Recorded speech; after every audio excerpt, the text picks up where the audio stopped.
What's going on, guys? Welcome back to the channel, and today we're going to be going over my Landslide build here for Diablo 4 Season 4. And as you guys seen in the gameplay footage, we managed to casually walk through Tormented bosses, we completed the Echo of Lilith, and we can easily farm a tier 85 pit with this setup. Now, I've also gone as high as tier 100 with this build just to push the limits of my setup without actually doing any min-maxing, but I would not recommend that. You should definitely invest a little bit more time than I have in the gear before you go pushing into triple-digit pit tiers. Now, before we get started going over the build here in Mobalytics, I just want to go ahead and show you guys the gear that I use to complete all of that content. Starting off, we have a max damage multiplier on the Godslayer crown. We have a greater affix of max life on the chest piece. On the gloves, just basic, nothing too special there. On the pants, we got a greater affix on armor, but we don't really need it.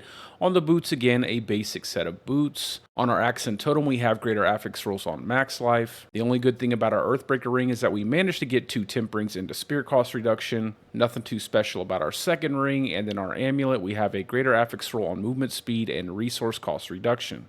So as you guys could see there, tons of room for improvement with our gear pieces. We pretty much don't have anything the way we would like it to be. However, it just shows you that you can get through pretty much all of the in-game content without actually investing a lot of time in your gear pieces. But now that we've gotten all that out of the way, let's go ahead and go over the build. So starting off with our assigned skills, we're using Landslide, Poison Creeper, Debilitating Ward for our survivability, Petrify, Ravens, and Wolves. Moving down to our spirit boons, we're using Wariness on the Deer, we're spirit bonded into the Eagle, and we're picking up Iron Feather as well as Avian Wrath. Then we're going Pack Leader for our Wolf boon. Then for the Snake, we're using Combo for the Storm, and we're going to get a lot of use out of this specific boon because of how many times our Landslide will actually proc this. Moving on to our aspects and uniques for the build, we're using Godslayer Crown on the helmet, Undying on the chest piece, Aspect of Stampede on the gloves, Exploiter's Aspect on the pants, Metamorphosis on the boots, Storm Chaser's Aspect on our one-hand axe,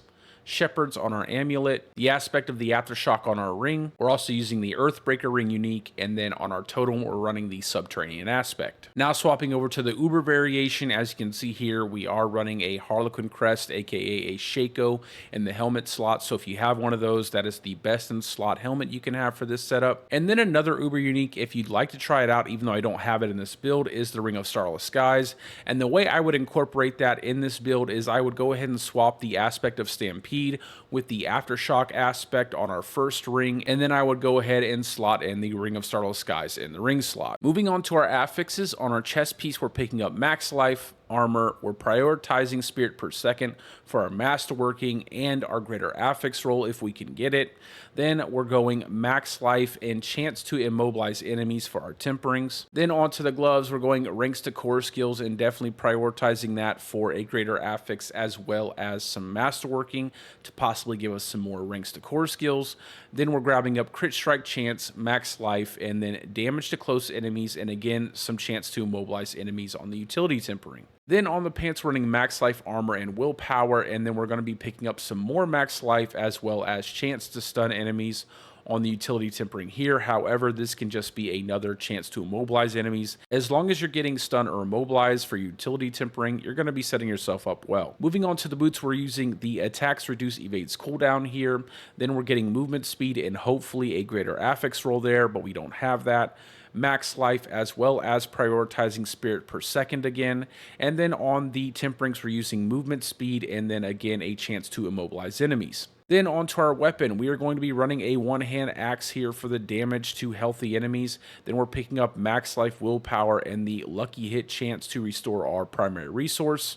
And then for our temperings, we're running the damage to close enemies as well as chance for landslide projectiles to cast twice. Now hopefully you guys are much luckier than I am and managed to get your masterworking to land on this specific affix, so that way you get as many landslide procs as possible. Moving on to our totem, we're getting max life, crit strike chance, some resource cost reduction, and then again we're getting more damage to close enemies as well as the chance for landslide projectiles to cast twice. Moving on to our amulet, we're picking up the lucky hit chance to make enemies vulnerable, and this is actually a really good affix because it gives us that opportunity to apply vulnerability to our enemies 100% of the time we're actually in combat.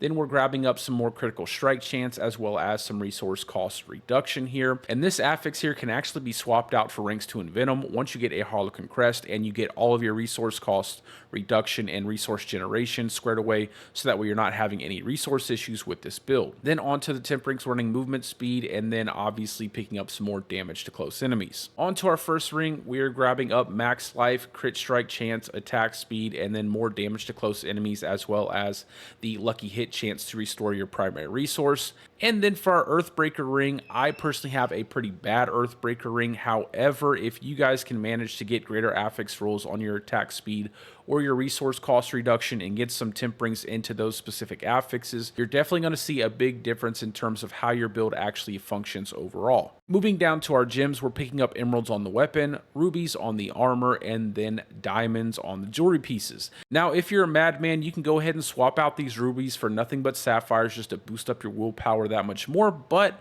I personally like the tankiness we get from the added health, so that's what I stick with. Moving on to our skill tree, running 1 point claw into enhanced claw. Then down to our core skill tree, we're grabbing 1 point heart of the wild into 3 points wild impulses. We're picking up 5 points into lightning storm, 5 points into tornado into raging tornado for the chance to make enemies vulnerable. Then we're picking up 1 point landslide into raging landslide. Onto our defensive skill tree, we're picking up 1 point debilitating roar and 3 points into ancestral fortitude. Down to our companion tree, we're going 1 point into wolves, 1 point into poison creeper, and then moving into brutal poison creeper for that increased crit chance. And then we're grabbing 1 point into ravens into brutal ravens. Moving down to our wrath tree, we're picking up a lot of the passives here. We're going 1 point elemental exposure, 1 point charged atmosphere, 3 points electric shock, and 3 points bad omen.